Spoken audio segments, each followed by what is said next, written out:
السلام علیکم dear students, hope you all will be fine. اپنے لاسٹ لیکچر میں ہم نے پوئم نمبر جو اس سے پہلی پوئم ہے ہم نے اس کو زیر بحث کیا تھا، اور اس وقت جو ہے ہم پوئم کو زیر بحث لا رہے ہیں، وہ ہے ڈیلائٹ سانگ یعنی پرمسرت نغمہ۔ تو اس پوئم میں ہم بیان کریں گے کہ کس طرح شاعر جو ہے، اس پوئم کا بیسک کنسیپٹ ہے وہ نیچر ہے، فطرت، اور کس طرح شاعر فطرت کی تمام چیزوں کے ساتھ اپنا ایک تعلق برقرار رکھتا ہے، اور وہ ان کو بیان کرتا ہے کہ کس طرح شاعر ہر ایک چیز جسے ہم نظر انداز کر دیتے ہیں، عام انسان نظر انداز کر دیتا ہے، شاعر ان چیزوں پر خاص دھیان دیتا ہے۔ تو یہی چیز اس میں بیان کی گئی ہے۔ ہم اس کو کچھ ٹیکسچول سٹڈی میں یوں پڑھتے ہیں: دا ڈیلائٹ سانگ، پرمسرت نغمہ۔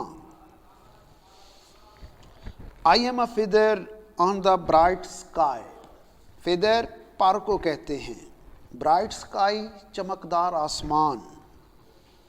I am a feather on the bright sky، میں صاف ستھرے آسمان پر ایک چمکتے ہوئے ستارے کی ایک پر کی مانند ہوں۔ I am the blue horse that runs in the plain۔ plain میدان کو کہتے ہیں۔ میں نیلے گھوڑے کی مانند ہوں، یا میں سرسبز و شاداب میدان میں چراگاہوں میں بھاگتے ہوئے اس نیلے گھوڑے کی مانند ہوں۔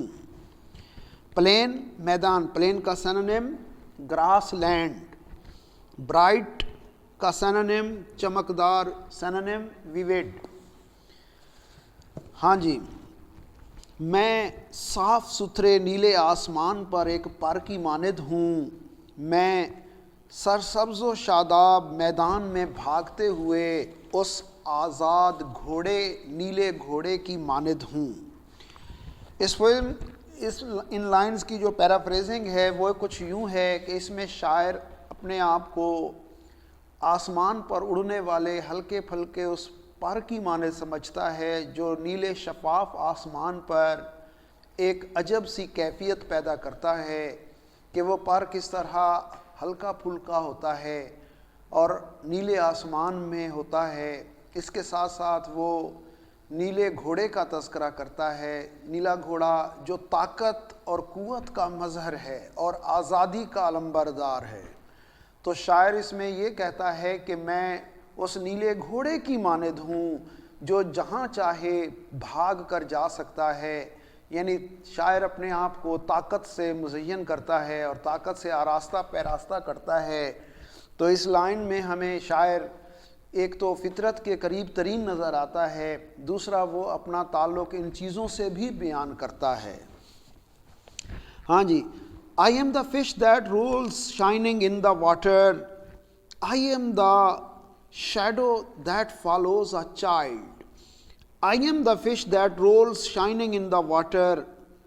میں پانی میں اٹکیلیاں کھاتی ہوئی اس مچھلی کی مانند ہوں۔ I am the shadow that follows a child۔ میں بچے کا تعاقب کرتے ہوئے اس بچے کے سائے کی مانند ہوں۔ میں مچھلی، شاعر اپنے آپ کو مچھلی کے ساتھ تعلق جوڑتا ہوئے یوں بیان کرتا ہے، مچھلی جب خوش ہوتی ہے تو وہ پانی میں اٹکیلیاں کھاتی ہے، لوٹتی ہے، خوشی مناتی ہے۔ تو شاعر کہتا ہے دیکھو میں نے اس مچھلی پر بھی دھیان دیا ہے، میں نے اسے دیکھا ہے کہ وہ کس طرح لا تعلق ہو کر پانی میں اٹکیلیاں کھا رہی ہوتی ہے۔ تو شاعر یہ کہتا ہے کہ اپنے آپ کو مچھلی سے مماثلت بھی دیتا ہے اور کہتا ہے کہ میں بھی اسی کی طرح خوش باش زندگی گزارتا ہوں۔ اور اس کے ساتھ ساتھ وہ بچے کے سائے کا تذکرہ کرتا ہے کہ بچہ جسے کوئی دنیا کی ٹینشن، کوئی دنیا کی پریشانیاں لاحق نہیں ہوتی، وہ بچہ جو ادھر ادھر خوب گھومتا پھرتا ہے اور سایہ اس کے ساتھ چپکا رہتا ہے۔ تو وہ کہتا ہے میرا خوشیوں کے ساتھ بھی یہی تعلق ہے۔ I am the evening light, the luster of meadows۔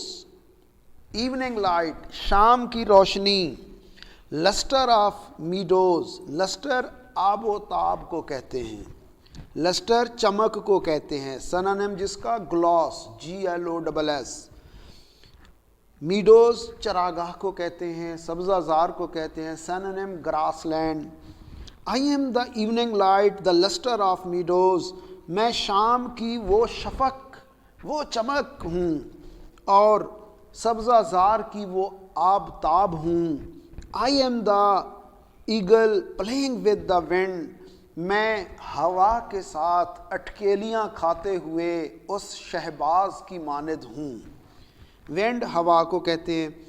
In lines میں پوئٹ ہمیں یہ بیان کرتا ہے جب شام ہوتی ہے تو ہر چیز پر ایک شفق یعنی ایک عجب سی روشنی سی طاری ہو جاتی ہے، ہر طرف سرخی مائل روشنی، شام کی روشنی جب سورج ڈھلتا ہے تو ہوتی ہے، تو وہ کہتا ہے، شاعر کہتا ہے جب شام کی روشنی پھیلی ہوئی ہو اور سبزہ زار یعنی چراگاہ میں اس کا ایک اپنا ہی عکس ہوتا ہے، ایک اپنا ہی رنگوں کی امیزہ ہوتا ہے کہ سبز رنگ اور اس کے ساتھ ساتھ سرخی مائل رنگ، شاعر اس منظر سے لطف اندوز ہوتا ہے اور وہ کہتا ہے کہ میرا اس کے ساتھ بھی ایک تعلق ہے۔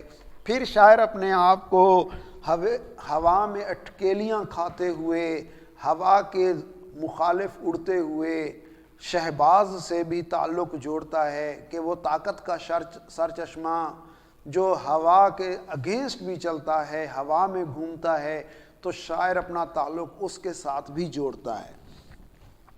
I am a cluster of bright beads, I am the farthest star, I am a cluster of bright beads، میں چمکدار موتیوں کی وہ مالا ہوں۔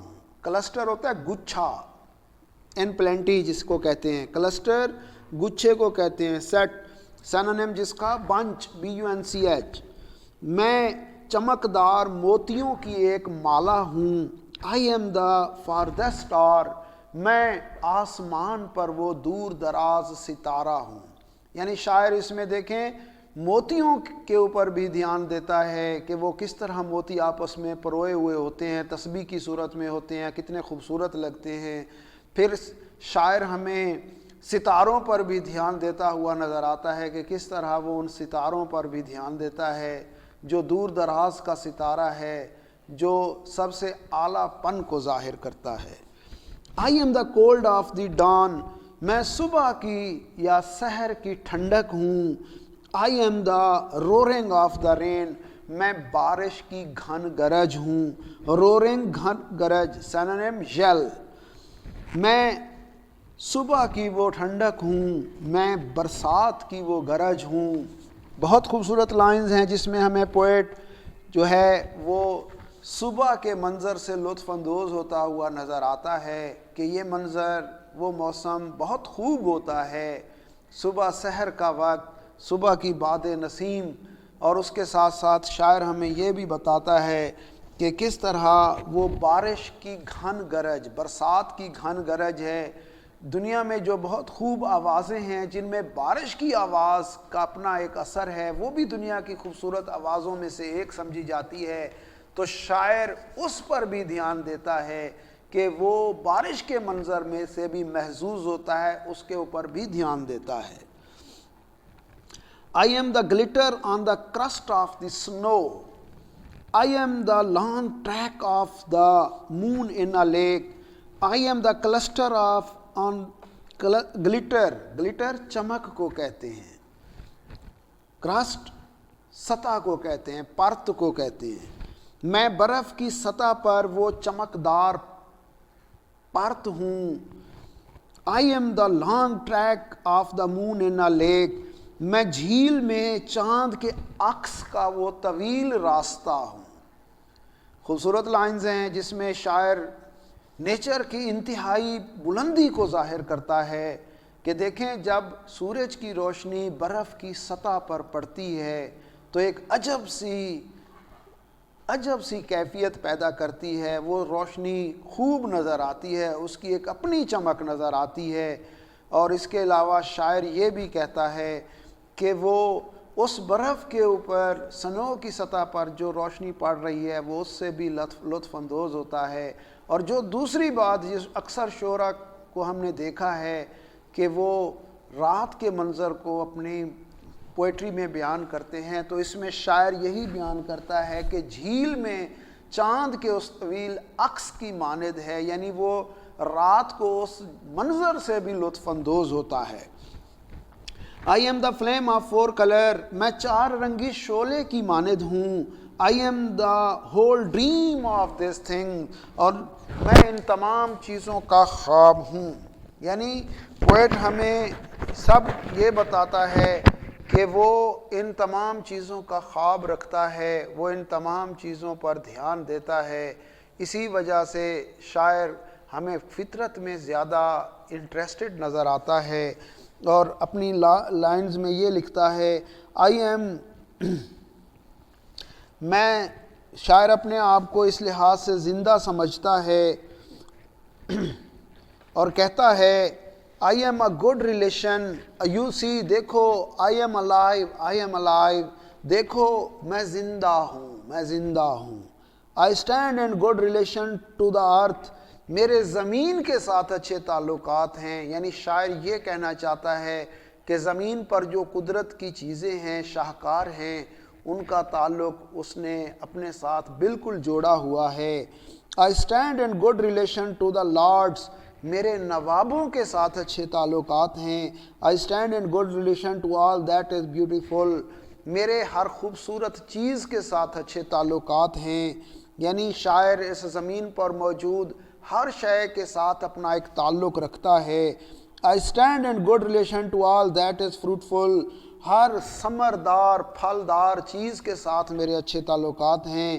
یو سی، دیکھو، آئی ایم الائیو، میں زندہ ہوں، میں خوش باش ہوں۔ یعنی کہ میں قدرت کے ساتھ جو اچھا تعلق رکھتا ہوں، اسی وجہ سے میں ہر تفکرات سے آزاد ہوں، اور میں اسی کو ہی زندگی سمجھتا ہوں۔ اور تم تمام دیکھ لو کہ میں کتنا خوش باش ہوں اور میں کتنا ٹھیک ہوں، میرے ہر چیز کے ساتھ ایک تعلقات ہیں۔ اس پوئم کا بیسک تھیم جو ہے وہ دراصل فطرت، قدرت، نیچر کے بارے میں ہے۔ تو شاعر اس میں ہمیں نیچر کے بارے میں دھیان دیتا ہوا نظر آتا ہے۔ تو وہ اپنے بیسک کنسیپٹ میں انسان کو یہ بتانا چاہتا ہے کہ اس دنیا میں جو بھی فطرت کی چیزیں ہیں، انسان کو اس پر دھیان دینا چاہیے، کیونکہ یہی زندگی کا حاصل ہے۔ اپنے نیکسٹ لیکچر میں ہم اپنی اگلی پوئمز کو زیر بحث لائیں گے۔ تب تک بچوں، اللہ حافظ۔